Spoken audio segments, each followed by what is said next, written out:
Selamat pagi semuanya. Baiklah, perkenalkan nama saya Messi. Saya dari kelompok 7. Di sini kami akan mempresentasikan tentang analisis dan evaluasi kinerja manajemen sumber daya manusia PT Astra International Tbk.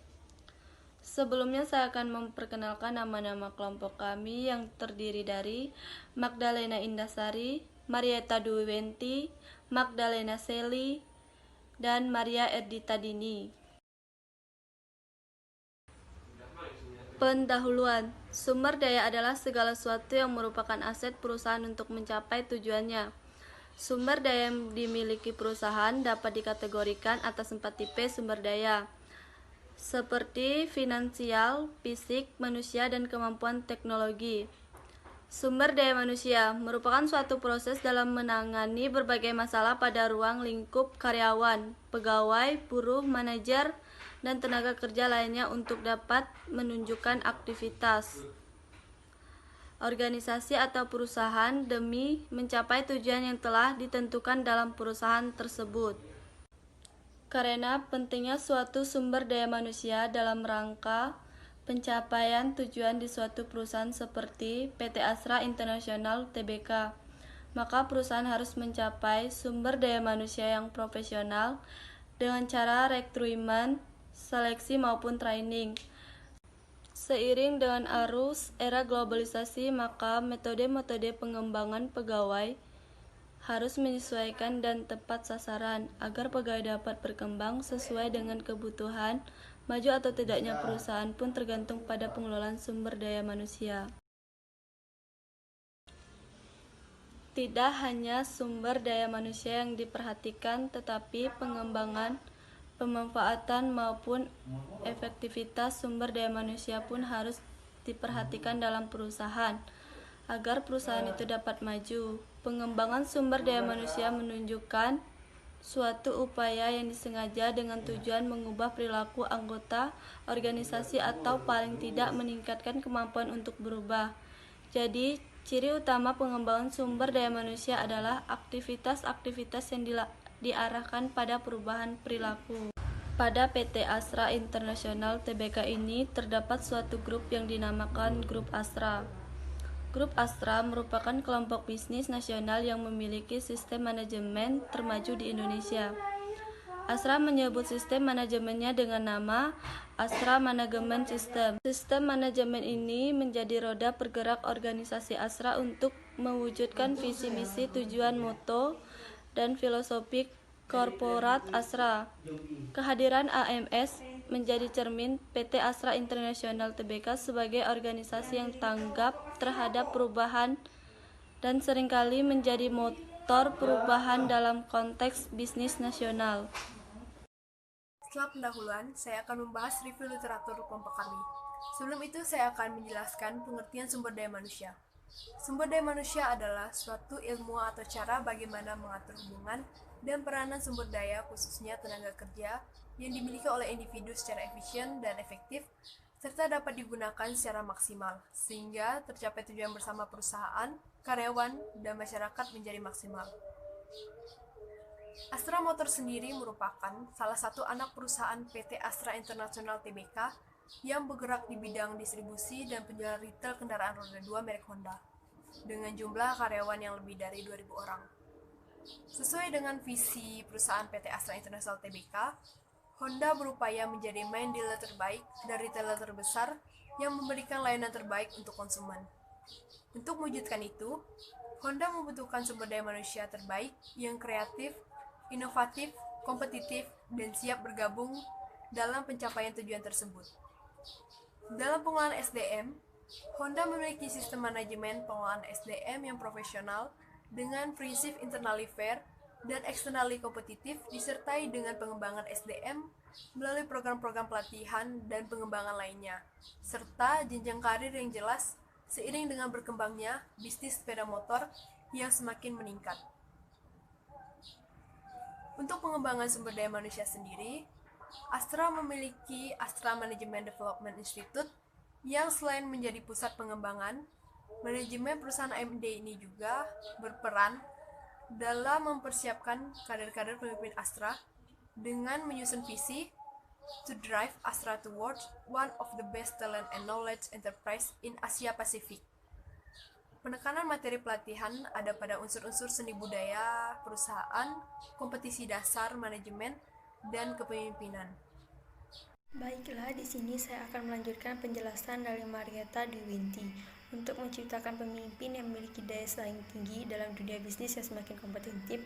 Dalam melaksanakan program-programnya, Astra Management Development Institute bekerja sama dengan institusi terbaik di Indonesia dan di Asia Pasifik.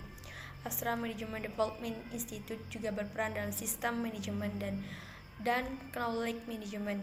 Setiap tahunnya, Astra Management Development Institute menjadi tuan rumah Innov Astra. Acara ini merupakan bagian integral dari keseluruhan proses peningkatan budaya kerja perusahaan dan Astra. Kegiatan ini melibatkan semua tingkatan karyawan. Sebagai hasilnya, Innov Astra berhasil meningkatkan kompetensi karyawan, rasa kebanggaan, dan meningkatkan rasa kepemilikan terhadap perusahaan, yang pada gilirannya memberikan kontribusi pada peningkatan standar produksi dan pelayanan Astra. Untuk meningkatkan dan menghasilkan manfaat yang optimal, kegiatan diselaraskan dengan kebutuhan dan minat masing-masing karyawan dan dirancang secara multidimensi terdiri dari 3 tahap utama. Baiklah, 3 tahap utamanya adalah yang pertama, 2 tahun sebelum memasuki masa pensiun dilakukan persiapan diri dan mental karyawan dengan pasangannya melalui program konseling untuk menghadapi perubahan kegiatan rutinitas sehari-hari. Yang kedua, 1 tahun sebelum masa pensiun dipusatkan pada program pengembangan kemampuan kewirausahaan dan keahlian berdasarkan minat karyawan. Yang ketiga, 6 bulan sebelum memasuki pensiun adalah masa persiapan pensiun atau MPP, di mana karyawan dapat meninggalkan pekerjaannya untuk mempersiapkan kegiatan setelah masa pensiun kelak. Kemudian ada yang namanya Koperasi Astra Internasional. Koperasi Astra Internasional adalah koperasi yang beranggotakan karyawan grup Astra. Dengan dukungan dari perusahaan, Koperasi Astra Internasional menyelenggarakan berbagai program dan kegiatan yang menyeluruh untuk meningkatkan kesejahteraan anggota beserta keluarga mereka. Kemudian adalah pemanfaatan sumber tenaga kerja. Pemanfaatan sumber tenaga kerja secara baik dalam dunia ketenagakerjaan adalah suatu hal yang teramat penting karena perusahaan sangat membutuhkan hasil kerja yang baik, dan hasil kerja yang baik hanya akan didapat dari sumber tenaga kerja yang baik pula. Penentuan persyaratan harus dipenuhi, antara lain ada 6. Yang pertama, batas minimum dan maksimum usia. Yang kedua, pendidikan minimal yang dimiliki. Yang ketiga, pengalaman kerja yang telah diperoleh. Yang keempat, bidang keahlian yang dimiliki. Yang kelima, keterampilan yang dimiliki. Yang keenam adalah pengetahuan yang dimiliki oleh karyawan.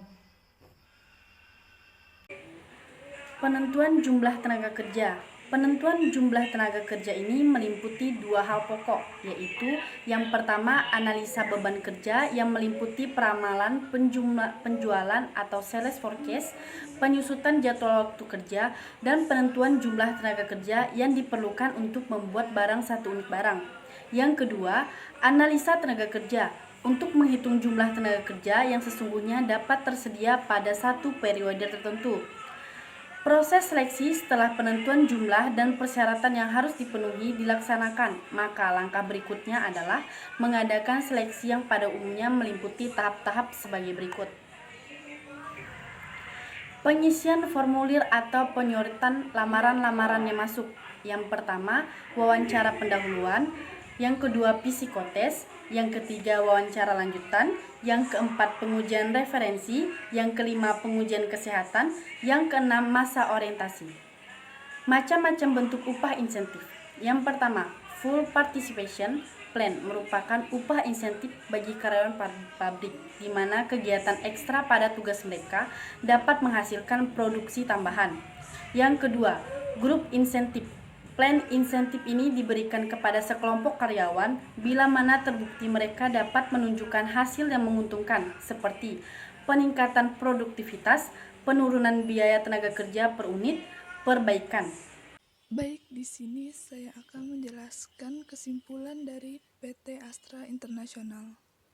Untuk mewujudkan semua tujuan, PT Astra International membutuhkan sumber daya manusia terbaik yang kreatif, inovatif, kompetitif, dan sikap bergabung dalam pencapaian tujuan tersebut. PT Astra International ini memiliki pengelolaan maupun pengembangan sumber daya manusia yang profesional. Dalam pengembangan sumber daya manusia, PT Astra International Tbk berperan dalam mempersiapkan kader-kader pemimpin Astra untuk menciptakan pemimpin yang semakin kompetitif dalam melaksanakan program-programnya. Selain itu, pengembangan skill sumber daya manusia di Astra terus ditingkatkan di semua lini. Dan seharusnya kompensasi yang diberikan perusahaan seperti upah maupun gaji sesuai dengan skill para karyawannya. Demikian presentasi dari kami. Terima kasih.